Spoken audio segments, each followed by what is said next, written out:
Hi, welcome back to Movie Review Mom. Today, the movie I'm reviewing is JoJo Rabbit. This movie is rated PG-13. However, just because it's rated PG-13 doesn't necessarily mean you want your kids to watch it. I'll give you some more parental tips in just a minute. The movie is 1 hour and 48 minutes, and the Movie Review Mom grade I gave it is a B+, and I'll tell you why.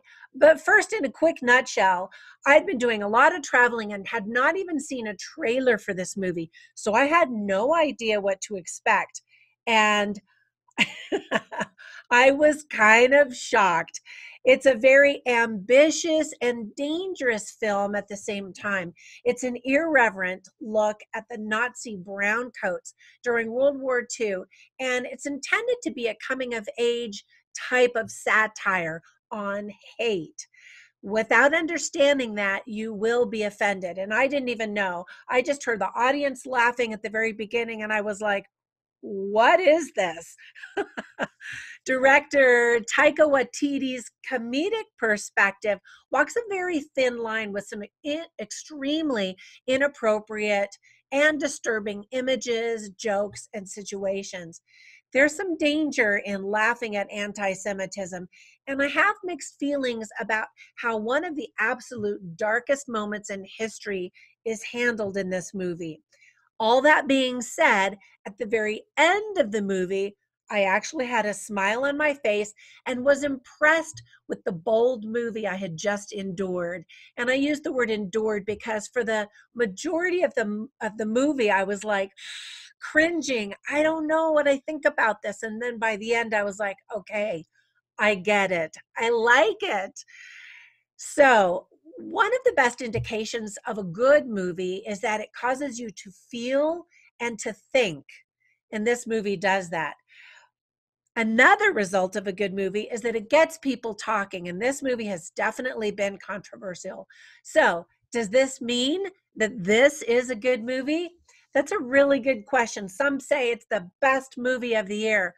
I don't know if I would go quite that far, but it is bold and it does do something that we haven't seen in a movie in quite a while. This movie is definitely not for everyone, so viewer beware. Now, some quick tips for parents. First of all, children are encouraged to hate and kill Jews throughout the entire movie. So just be aware of that. An adult offers a child a cigarette many times. I mean, that's mild in comparison, right? A child is told to kill a bunny rabbit, and you see a bunny rabbit, a very cute bunny rabbit, I might add, get strangled to death. But don't worry, no actual animals were harmed in the filming of this movie. There's some profanity by adults, including an F-bomb, and children swear, which I always hate. You see several dead people hanging in a public square.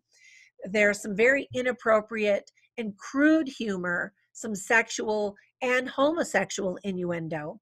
A child gets blown up by a grenade and wounded, not just killed, but just wounded, which is kind of an unrealistic part of the movie. But anyway, and people are in perilous situations when bombs go off and other things. There's violence of all kinds with knives, guns, grenades, and bombs, of course. Now, there are some very positive themes, and many of them are uttered by Scarlett Johansson's character, Rose. She says, in the end, that's all we have, hope. And hope is a very powerful theme. Another thing she says is, love is the strongest thing in the world. And love is a very strong theme in this movie as well. Another thing she says is, life is a gift. We have to celebrate it. We have to dance to show God we are grateful for it. And interestingly enough, dance is a very powerful theme in this movie. Rosie asks, that's Scarlett Johansson's character, how do you know you can trust someone? And someone says, oh no, I'm sorry, that's not Rosie, that's a different character. Rosie answers, you just trust them. So trust is a really interesting and powerful theme in the movie as well. Trends, peer pressure, doing what's popular versus doing what's right. And the quote at the end of the movie reads, "Let everything happen to you, beauty and terror. Just keep going. No feeling is final." And that's by Rainier Maria Rilke, which I think is a really powerful theme in and of itself. And we could talk for a long time just about that. And then, of course, the main theme of the movie is danger hate and the danger of hate. Now, first, some things that I really like, and that is Taika Waititi does a great job playing a ridiculous buffoon of Adolf Hitler, which is intentional in this movie, which will bother some people because he was not a buffoon. He was very smart. Crazy, of course, but good for Taika Waititi for writing, directing, and acting in his own movie. And because he's actually Jewish, he said playing the role of Hitler was actually wonderful revenge, although he actually used the F word in his statement about how he felt about Adolf Hitler. I think everybody feels that way about Adolf Hitler, except for maybe some misinformed skinheads. But anyway, Taika Waititi directed Thor Ragnarok. So if that gives you any indication of how flippant his humor can be in this film. The acting was really great in this movie. Roman Griffin Davis is fantastic as JoJo. What a little powerhouse of a young actor. And Thomasin McKenzie was also great and perfect in her role. I thought she was really special in the movie Leave No Trace also. I really liked Scarlett Johansson's character, and I thought that this was one of her strongest performances. And I liked her parenting style in that she was able to take an awkward moment and make it into a fun moment. However, I did question her parenting in terms of why would you allow your son to be indoctrinated in an evil philosophy when you know better? And for an interesting take on how the Germans dealt with the changing ideologies during World War II, I highly recommend the book and the movie, The Book Thief. Anyway, another fantastic actor in everything he does is Sam Rockwell, and he has a couple of really powerful moments. There's some witty dialogue, and the audience, though, that I watched the movie with was laughing so hard that I often couldn't hear all of the lines. They loved the movie. Alfie Allen makes a very good closeted gay Nazi and had some really funny, awkward moments in the movie. And then Stephen Merchant had a really powerful scene, and he looks kind of like a tall version of that evil Nazi in the Indiana Jones and the Raiders of the Lost Ark movie.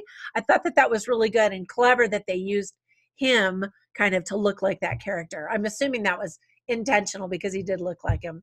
There are just some really powerful moments interspersed with a lot of humor.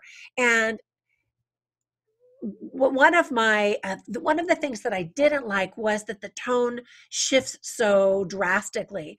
For example, in the first part of the movie, it's very slapsticky and lots of humor.